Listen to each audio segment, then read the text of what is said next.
अवधूत चिंतन श्री गुरुदेव दत्त श्री स्वामी समर्थ। नमस्कार भक्तांनो, बघाच पुन्हा एकदा घेऊन आलेले आहे। मनात असणारी कितीही कठीण इच्छा असेल ती पूर्ण करण्यासाठी एक अत्यंत प्रभावी उपाय। आपल्यापैकी असंख्य लोक असे असतात की ज्यांच्या इच्छा सतत अपूर्ण राहतात। प्रत्येकाच्या मनात काहीतरी इच्छा असते। कधी आपल्याला स्वतःचं घर बांधायचं असतं, कधी जमीन घ्यायची असते, कधी पैसा हवा असतो, कधी घरात एखादी छोटी वस्तू फ्रीज घ्यायचा असतो, कधी आपल्याला बेड घ्यायचा असतो, कधी टीव्ही हवी असते, मुलांचं शिक्षण असेल, प्रमोशन असेल, नोकरी असेल, काही ना काही आपली इच्छा आपल्या मनात असते आणि ती इच्छा पूर्ण करण्यासाठी आपण खूप धडपडतो, प्रयत्न करतो, व्रत करतो, उपवास करतो, आपण सगळं करतो। पण सगळं करूनही ती इच्छा पूर्ण होत नसेल, तुमच्या प्रयत्नांना तुम्हाला यश मिळत नसेल, ती इच्छा सतत अपूर्णच राहत असेल, तर अशी कठीण इच्छा पूर्ण करण्यासाठी आज या व्हिडिओमध्ये मी घेऊन आलेली आहे एक अत्यंत प्रभावी टेक्निक। बघा, आज मी तुम्हाला आपल्या नाभीचा, ज्याला आपण बेंबी असं म्हणतो, या बेंबीचा एक अत्यंत प्रभावी उपाय सांगणार आहे। आपल्या नाभीवर हात ठेवून तुम्हाला काही शब्द म्हणायचे आहेत आणि काही मंत्र म्हणायचे आहेत।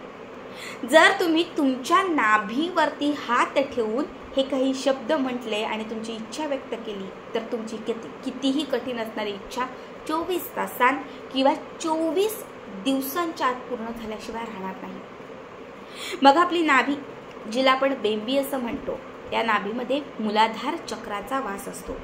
जर आपल्या नाभीतील मूलाधार चक्र म्हणजे मूळ चक्र हे जागृत असेल तर आपली इच्छाशक्ती जी आहे ना ती जागृत होते। जेव्हा नाभीचं चक्र जागृत होतं तेव्हा संपूर्ण ओरा आपला तो होऊन जातो, म्हणजे पॉझिटिव्ह होऊन जातो। मग त्यामध्ये आपण एखादी इच्छा मनात धरली, एखादी इच्छा तोंडावर आणली आणि जर आपण एखादी इच्छा व्यक्त केली तर ती इच्छा, त्या इच्छा धैर्याने किंवा म्हणजे ते जे चक्र आहे ते जागृत झाल्याने ती कितीही कठीण असणारी इच्छा आपली त्वरित पूर्ण होऊ लागते। जो उपाय मी स्वतः केलेला आहे, ज्या उपायाने मला 3 दिवसात अनुभव आलेला आहे, आज तोच उपाय मी तुम्हाला सांगणार आहे। बघा, जर तुम्ही कधी ऋषीमुनींचे ग्रंथ वाचले असतील किंवा तुम्ही कधी ज्योतिषांकडे गेला असाल, बऱ्याच वेळा आजारपण असेल, बऱ्याच वेळा एखादी कामना म्हणजे इच्छाच असेल, पूर्ण होत नसेल, नशीब साथ देत नसेल, तर ना पूर्वीचे ऋषीमुनी असतील किंवा आत्ताचे ज्योतिषी असतील ते आपल्याला काही वस्तू देतात, काही आयुर्वेद असतं किंवा म्हणजे त्यांच्याकडे असणाऱ्या काही ज्या गोष्टी असतात ते देतात आणि त्या नाभीला लावायला सांगतात। शिवाय काही मंत्रही देतात, ते मंत्रही म्हणायला लावतात। कारण सगळ्यांनाच माहिती आहे, पुरातन शास्त्रामध्ये ते दिलेलं आहे की जेव्हा नाभीचे उपाय आपण करतो तर आपली जी कामधेनू, आपली जी कार्यक्षमता आहे ती दुपटीने प्रवाहित होते, संपूर्ण शरीर पॉझिटिव्ह होऊन जाते, जागृत होते आणि अशा वेळेस आपण जर एखाद्या इच्छा प्राप्तीसाठी काही प्रयत्न करत असू तर ते प्रयत्न पटकन सफळ होतात। आता जो उपाय मी तुम्हाला सांगणार आहे, हा उपाय तुम्हाला शांत निवांत वेळी करायचा आहे। रात्री झोपताना, जेव्हा तुम्ही झोपाल, 10ला झोपता, 11ला झोपता, 12ला झोपता, 2ला झोपता, कितीही वाजता, जेव्हा तुम्ही रात्री झोपता त्यावेळेस ही क्रिया करायची आहे आणि जेव्हा तुम्ही सकाळी उठता त्यावेळेस सुद्धा ही क्रिया तुम्हाला करायची आहे। पण संपूर्ण आजूबाजूचा भाग शांत असला पाहिजे, कोणी रोखायला टोकायला नाही आला पाहिजे, इतकी शांतता पाहिजे। सगळ्यात अगोदर काय करायचं, स्ट्रेट जसे तुम्ही झोपता तसे सरळ झोपायचं, शांतपणे झोपायचं। 5 मिनिटं स्वतःला पूर्ण शांत करायचं, मनात जी इच्छा असेल ती इच्छा धरायची। त्यानंतर आपले हे जे हात आहेत हे हात असे करायचे। बघा, या पद्धतीने आपला हा जो हात आहे हा असा करायचा आणि हा जो वरचा भाग आहे हा अवकाशाकडे, ब्रह्मांडाकडे जाईल, या पद्धतीने असा हात आपल्या बेंबीवरती पकडायचा। आपण झोपलो, समजा आता इथे बेंबी असेल तर या पद्धतीने रात्री झोपल्यानंतर हा हात असा आपल्या बेंबीवर धरायचा, म्हणजे ही बोटं अवकाशाकडे जातील आणि हा भाग आपल्या बेंबीवर राहील। त्यानंतर बघा, त्यानंतर आपली इच्छा व्यक्त करायची, जी इच्छा असेल, घरासंदर्भात, नोकरी संदर्भात असेल, कुठलीही इच्छा असेल ती इच्छा व्यक्त करत असताना तुम्हाला सुरुवातीला थँक्यू युनिवर्स, थँक्यू युनिवर्स किंवा धन्यवाद ब्रह्मांड, धन्यवाद ब्रह्मांड, धन्यवाद ब्रह्मांड 3 वेळा तुम्हाला युनिवर्सला, बघा जेव्हा आपण रात्री झोपतो, जेव्हा आपण शांततेत असतो, जेव्हा आपण एकांतात असतो, तेव्हा ब्रह्मांडाची, युनिवर्सची जी शक्ती असते ना ती आपल्या अवतीभोवती दुपटीने फिरकत असते आणि जेव्हा त्याची शक्ती दुपटीने असते त्यावेळी जेव्हा तुम्ही एखादी इच्छा व्यक्त करता तर ती पटकन पूर्ण होऊन जाते. म्हणून मी तुम्हाला सांगितलं की शांततेत, एकांतात आणि सगळे झोपल्यानंतर हा उपाय करा. ठीक आहे. 3 वेळा सुरुवातीला ब्रह्मांडाचे आभार मानायचे आहेत. थँक्यू थँक्यू थँक्यू म्हणायचं आहे. थँक्यू युनिवर्स किंवा धन्यवाद ब्रह्मांड असं 3 वेळा म्हणायचं आहे.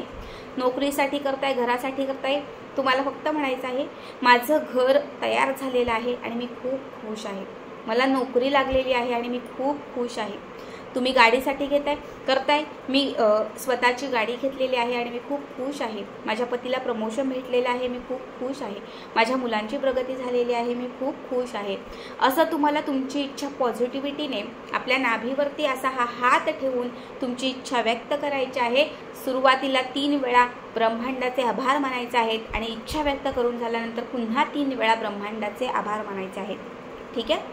त्याच्यानंतर हे हात जे आहेत ते असे खोला. एक 5-10 मिनटं तरी ही रेमेडीज कंटिन्यू चालू ठेवा. त्याच्यानंतर हात खोला, दोनही हात असे घासा आणि पूर्ण शरीरभर असंही पसरवा. पूर्ण शरीरभर जेव्हा असे हात तुम्ही घासाल, आपल्या हातावर असे हात घासाल, तेव्हा एक सकारात्मकता, एक ऊर्जा तयार होईल. आणि जेव्हा संपूर्ण शरीरभर हे हात पसरवाल तेव्हा ती सकारात्मकता, ती ऊर्जा तुमच्या पूर्ण शरीरभर पसरली जाईल. त्यानंतर मोबाईल बघायचा नाही, काहीच नाही. डोक्यात फक्त पॉझिटिव्हिटी ठेवायची, शांत झोपायचं. दुसऱ्या दिवशी सकाळी तुम्ही उठलात, जेव्हा पण उठाल पण लवकर उठा. शक्यतो एक 6च्या आत उठा, कारण असं म्हटलं जातं की 4 ते 5:30-6 या दरम्यान सुद्धा ब्रह्मांडाची शक्ती, युनिवर्सची शक्ती ही दुपटीने प्रवाहित असते. हा ब्रह्ममुहूर्त, ब्रह्मांडाचा कालावधी अत्यंत पवित्र असतो. या कालावधीत एखादी रेमेडी करत असाल तर ती पटकन लाभ देऊन जाते. म्हणून सकाळी 6 पर्यंत तरी उठा. उठल्यानंतर पुन्हा हात जोडा, पुन्हा युनिवर्सचे आभार माना, ब्रह्मांडाचे आभार माना. पुन्हा या पद्धतीने हात आपल्या नाभीवरती ठेवा आणि पुन्हा आपली इच्छा पूर्ण झालेली आहे असं ब्रह्मांडाला सांगा. पुन्हा 3 वेळा thank you universe, thank you universe, thank you universe किंवा धन्यवाद ब्रह्मांड, धन्यवाद ब्रह्मांड, धन्यवाद ब्रह्मांड. हे झालं की त्याच्यानंतर पुन्हा हात घासायचे आणि संपूर्ण शरीरभर ही ऊर्जा पसरवायची. आता ही रेमेडीज तुम्ही कमीत कमी 21 दिवस तरी करू शकता. 21 दिवसांमध्ये तुमचं मूलाधार चक्र हे अत्यंत जागृत अवस्थेत येईल. संपूर्ण शरीरभर ही जागरूकता पसरून राहील. त्यामुळे असं सुद्धा होईल की तुमच्या तोंडातून एखादा शब्द निघाला तर तो पटकन खरा होऊन जाईल. बघा, हा प्रयोग करून बघा आणि याचा व्हिडिओ कसा वाटला कमेंट करा. श्री स्वामी समर्थ.